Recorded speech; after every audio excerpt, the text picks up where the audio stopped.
बघू शकता मंडळी, हा आहे डिंक ड्रायफ्रुट्स लाडू जो मला डीमार्टमध्ये मिळाला आहे. प्रचंड छान आहे. परी घे. परीचा आवडता आहे आणि पिल्लू देखील आनंदाने खातो.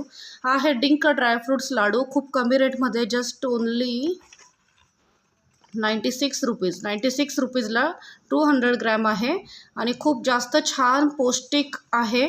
आणि मुलांना हे डब्याला देऊ शकतो आपण, किंवा कुठे फिरायला जात असतानाही घेऊन जाऊ शकतो. मी आता जसं बेंगलोरला कालच आले. मी बेंगलोरला जाताना हे 6 लाडू असतं मध्ये, त्यावेळी मी हा लाडू घेऊन गेलेले मुलांना वगैरे. बाहेरचं असं जास्त स्नॅक्स देण्यापेक्षा, म्हणजे दिलेच ते, बाहेर गेलो म्हटलं तर होणारच बाहेरचं खाणं आपण किती कंट्रोल केलं तरी पण मी त्यांना सकाळी उठल्यावर हे असं थोडंसं हेल्दी असं देण्याचा प्रयत्न करत होते. डीमार्टमधनंच राजगिऱ्याच्या लाडू, शेंगदाण्याचे लाडू आणि असे हे डिंक ड्रायफ्रुट्स लाडू, असं मी शुद्ध साजूक तुपातले म्हणून लिहिलं इथे.